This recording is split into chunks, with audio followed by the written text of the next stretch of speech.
ሰላም እንደምናላችሁ ክቡራትና ክቡራን፣ ዛሬ ይዤላችሁ የቀረብኩት ከሀገራችን ላይ በብዛት እያጋጠመ ያለ ችግር አለ። መኪኖች አንድ መኪና ላይ ብቻ አይደለም፣ 2-3 መኪና ላይ እያጋጠመ ያለ ችግር አለ። ይህም መኪናውን ይዛችሁ ሂዳችሁ ገና ሳምንት ሳትጠቀሙበት የ100 ሺህ ብር የ200 ሺህ ብር ወጪ የሚያስወጡ ተሽከርካሪዎች እያጋጠሙ ያሉትና እነዚህ ተሽከርካሪዎች የትኞቹ ናቸው፣ መፍትሄዎቹስ የሚሉትን አንድ ባንድ ማብራሪያውን ይዤላችሁ ቀርቤያለሁ። ከመረጃዎቹ ጋር አብሬያችሁም ቆዩ። አርነስ ነኝ። መልካም ቆይታ። ከቪዲዮ በፊት ግን ቻናል አዲስ ከሆናችሁ በዚህ ቻናል ላይ በየዕለቱ ከመኪና ጋር የተገናኙ የተለያዩ መረጃዎችን መከታተል የምትፈልጉ ከሆነ ሰብስክራይብ ያድርጉ። እንዲሁም ቪዲዮ ሲለቀቅ በቶሎ እንዲደርሰው የደወል ምልክቱን ይጫኑ። በሀገራችን ላይ እንደምታውቁት ከጥቂት ዓመታት ጀምሮ ብዛት ያላቸው የተሽከርካሪዎች ሰዎች ይገዟቸው ይገኛሉ። ይህ እንግዲህ እንደ ግዴታም እየሆነ ነው። ምክንያቱም አዳዲስ የነዳጅ መኪኖች ስለሌሉ ሃይብሪድ እና የኤሌክትሪክ መኪኖች ናቸው ገበያ ውስጥ በብዛት የምታገኟቸው። በአሁኑ ሰዓት ላይ ግን እነዚህ የሃይብሪድ እንዲሁም ኤሌክትሪክ ተሽከርካሪዎች የሚያመርቱ ካምፓኒዎች አብዛኞቹ አዲስ ብራንዶች ናቸው ወይ ደግሞ በመኪና ፕሮዳክሽን ላይ ረጅም ዓመታት የቆዩ አይደሉም። እንደነ ቶዮታ እንደነ መርሴዲስ እንደዛ አይደሉም። በዚህ ምክንያት በብዛት መኪኖችን በሚያመርቱበት ጊዜ የተለያዩ ችግሮችን ከነችግሮቻቸው ለገበያ የሚቀርቡበት ጊዜ አለ። ይህ እንግዲህ ማለት ሁሉም ላይ ይደርሳል ማለት አይደለም። አንዳንድ ተሽከርካሪዎች እንደዚህ አይነት ችግሮች ያጋጥማሉ።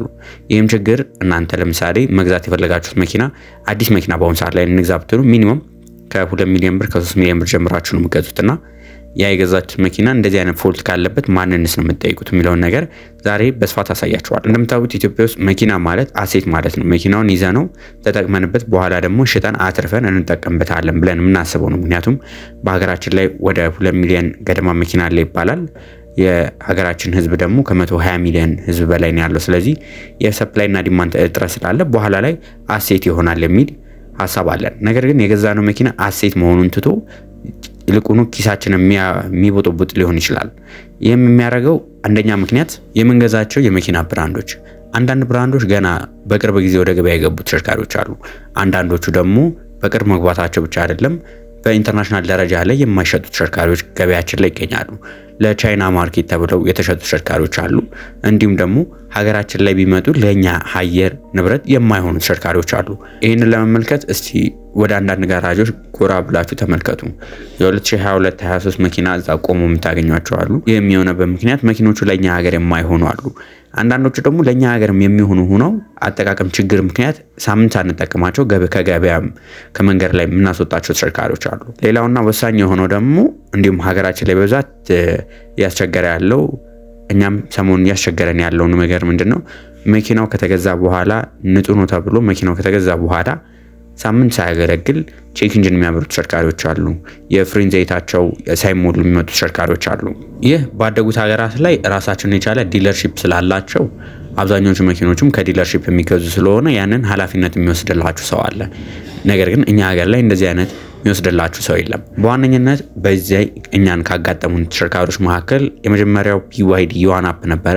BYD ዮዋንአፕ ተሽከርካሪ ሙሉ ለሙሉ ባትሪው ሰላም ነው፣ እንዲሁም ደግሞ ኪሎሜትሩም 0 ነው። ይህንን ቪዲዮ የምሰራው ለገዢ ብቻ ሳይሆን ለፍተሻም ለሚሰሩ ልጆች ነው። ምክንያቱም ፍተሻ ሲሰራ ባትሪና ኪሎሜትር ከታየ መኪናው ንጹህ ነው ተብሎ የመሸጥ ባህሪ ያየን ነው። ይሄ ደግሞ ምን አይነት ችግር እንዳለው ወደ በኋላ ላይ ተረዱኛላችሁ።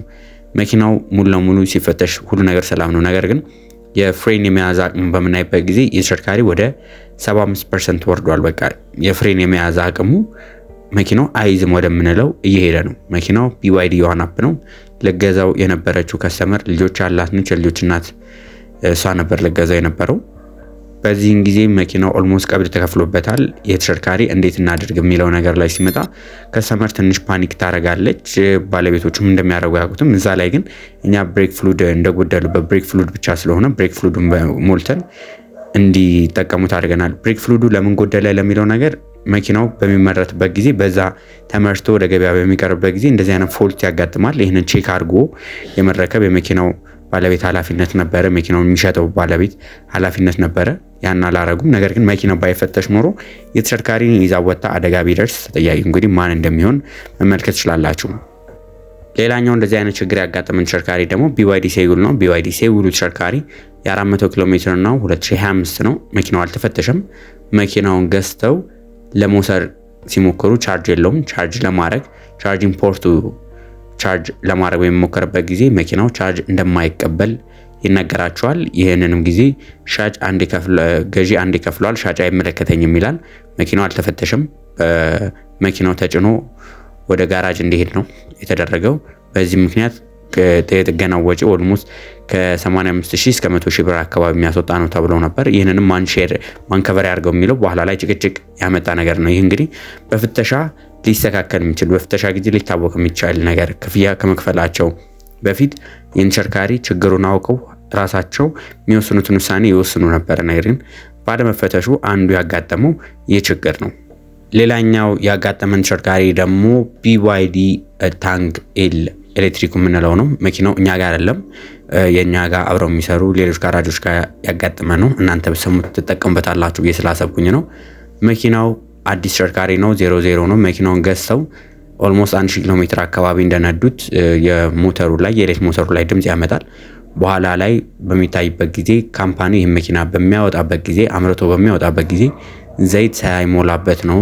በቂ መጠን ያለው ዘይት የሞተር ዘይት ይፈልጋሉ። ታውቃላችሁ እነዚህ ተሽከርካሪዎች የኤሌክትሪክ ሞተሮቻቸው ያው እንደሌላው ተሽከርካሪ ሁሉ ብረትና ብረት ነው የሚንቀሳቀሰውና ያ ማለስለሻ ያስፈልጋቸዋል። ያ ማለስለሻ ግን ስለሌለው መኪናው ብረትና ብረት ተፋሽቶ ሞተሩ ከእንደገና ወርዶ እንዲሰራ ተደርጓል። ይህም እንግዲህ በፍተሻ ጊዜ በቀላሉ ሊታይና ሊጠገን የሚችል ነገር ነበረ። በኋላ ላይ ባለቤቱን በመቶ ሺዎች የሚሆኑ ወጪ እንዲያወጡ አስገድዷቸዋል። ምክንያቱም የኤሌክትሪክ ሞተር ሲወርድ ወጪያቸው ከባድ ነው።